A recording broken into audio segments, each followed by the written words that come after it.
Nadine Coussa, bonjour. Bonjour. Alors merci d'avoir accepté cette invitation. Vous arrivez tout droit du Pérou, me dit-on. Vous êtes allé faire un petit tour là-bas. Racontez-nous comment ça s'est passé. En fait, c'est un stage qu'on a fait en collaboration avec l'université. Donc, j'étais étudiante en droit à l'époque à l'université de Sherbrooke.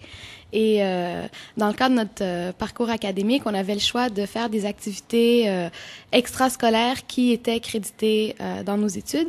Et donc, je suis partie avec deux collègues, deux autres étudiantes de ma faculté, faire un mois de 2 stages dans un bidonville au nord de la capitale Lima. Donc, voilà. Comment ça s'est passé? Comment vous étiez logés? Vous n'étiez pas au Hilton, j'imagine? Non, aucunement. Comment que ça marchait là-bas? En fait, on était logés dans des familles du bidonville. Okay. Donc, chacune d'entre nous était logée directement dans une famille qui travaillait en collaboration avec la maison communautaire dans laquelle on faisait notre stage. Et donc, ouais, le premier mois, c'était pas toujours facile. Le deuxième mois, ça s'est amélioré. À la longue, on s'habitue à tout. Qu'est-ce que vous avez trouvé de difficile le premier mois? En fait, c'est tout, parce qu'on nous parlait d'un dépaysagement, on nous parlait d'un choc culturel, mais en fait, c'est donner au corps la capacité de s'adapter à ne pas avoir d'eau, ne pas toujours avoir d'électricité. Quand avoir de l'eau, c'est de l'eau que froide. En fait, les rues sont quasi inexistantes. Les chiens sont innombrables dans les rues. Et maigres, j'imagine. Ah oui, c'est atroce, les chiens. Moi, j'en avais une phobie avant et non, maintenant... On peut dire que c'était vraiment la misère en direct, sous vos yeux. Ouais, mais en fait, c'est pas l'Afghanistan, c'est pas l'Irak non plus. Les gens sont très débrouillards, les gens vivent bien, mais quand on arrive directement dans notre petit monde québécois, ça fait mal. Ça fait un gros changement. Qu'est-ce que ça vous a appris d'aller vivre dans ce bidonville? En fait, on a appris beaucoup sur le plan académique en tant que tel dans le cadre de notre formation, mais aussi, bien sûr, encore plus sur le plan personnel. Être face à ces gens-là, face à cette situation sociale et économique-là, ça nous fait beaucoup grandir. Ça fait un peu cliché de dire, on a pris conscience de la chance qu'on avait de vivre en Occident, mais en même temps, c'est vraiment la seule chose qui peut vraiment verbaliser comment on se sent en revenant. Et des fois, quand vous mangez, vous devez y penser, quand vous laissez quelque chose dans votre assiette. Ouais, mais en fait, surtout que là-bas, on mangeait toujours la même chose. Ah oui, qu'est-ce que vous mangiez? On mangeait toujours du riz, des pommes de terre et du poulet. Donc, préparé de 100 000 manières différentes, mais toujours les 3 mêmes ingrédients, ce qui est dommage, surtout que le Pérou a une culture culinaire très, très développée. Elle est reconnue pour être la 2e ou la 3e culture culinaire après celle de la France, justement. Et donc, quand on avait la chance de sortir du bidonville, rencontrer des intervenants, on se faisait inviter dans des bons restaurants, on a bien mangé, mais dans le bidonville... le même plat traditionnel tous les jours. Et donc, moi, ma mère est au courant, plus de riz, plus de poulet, plus de pommes de terre pour les 2 prochaines années. Et ces poulets, ils venaient d'où? Il y avait un petit élevage de poulets dans le bidonville? En fait, le bidonville était très bien organisé sur le plan social et sur le plan du marché en tant que tel. Ah oui, il y a même une garderie pour enfants. Oui, il y a quelques écoles, des garderies, bien sûr la maison communautaire qui a été construite par les étudiants même de génie de l'Université de Sherbrooke il y a quelques années. Et donc, il y avait quelques abattoirs, quelques places où on ne sait pas trop d'où les poulets venaient, mais bon, on les mangeait et on se posait pas trop de questions. Combien de gens restaient dans ce bidonville? En fait, c'est au nord de Lima, un district qui s'appelle Comas. Et à Comas, on dénombre environ 500 000 personnes. Et donc, ce district-là est subdivisé en plusieurs petits... Un demi-million de personnes dans un bidonville. Ouais, et c'est un des plus grands d'Amérique du Sud. Et donc, c'est subdivisé en plusieurs petites parties, arrondissements. Et donc, nous, on était à Coyiqué.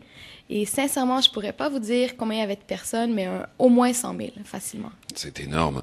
Eh bien, on peut peut-être proposer à nos amis français qui nous écoutent et qui aimeraient un petit peu se promener et aider les gens d'aller là-bas. Est-ce que vous recommandez cette destination? Le Pérou, en tant que tel, au niveau touristique, est un pays qui vit un très grand essor au niveau international. De plus en plus de touristes vont visiter le sud, le Machu Picchu, etc. Il y a plusieurs choses à voir.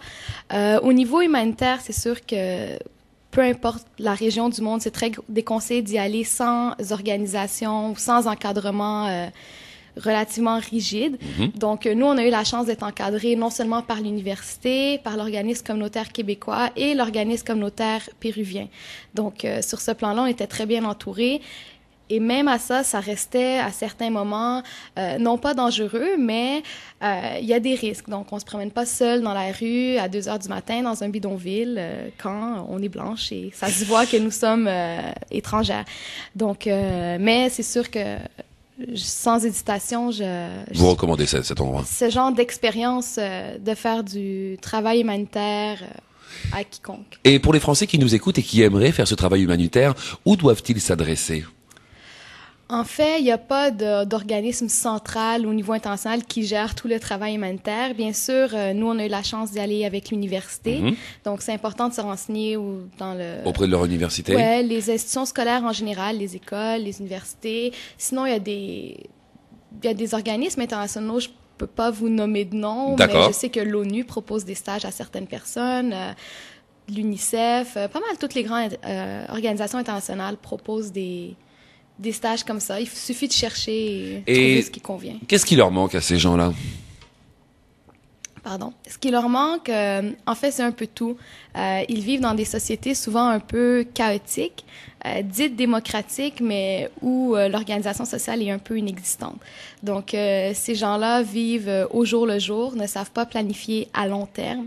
Et donc, nous, par exemple, on travaille dans une maison communautaire avec un groupe de femmes qui s'appelle une Defensoria, donc un groupe de femmes qui défend les intérêts des femmes dans le bidonville en tout ce qui a trait aux pensions alimentaires, au divorce, à la garde des enfants, des trucs juridiques, surtout en matière familiale. Et ces gens-là ne sont pas organisés, n'ont pas une vision à long terme de leur travail. Bien sûr, il manque de ressources financières, de ressources matérielles, de ressources humaines. Les gens sont rarement éduqués plus que l'école primaire. Il y a des écoles dans le bidonville aussi, j'imagine. Oui. Il y a des écoles, des grandes écoles qui contiennent de la maternelle jusqu'à la fin du secondaire, donc du lycée. Mais accéder à l'université reste un rêve pour plusieurs jeunes qui est souvent inaccessible. Eh bien Nadine, on vous remercie beaucoup d'avoir pris le temps de venir nous en parler. Ça fait plaisir. Très coloré.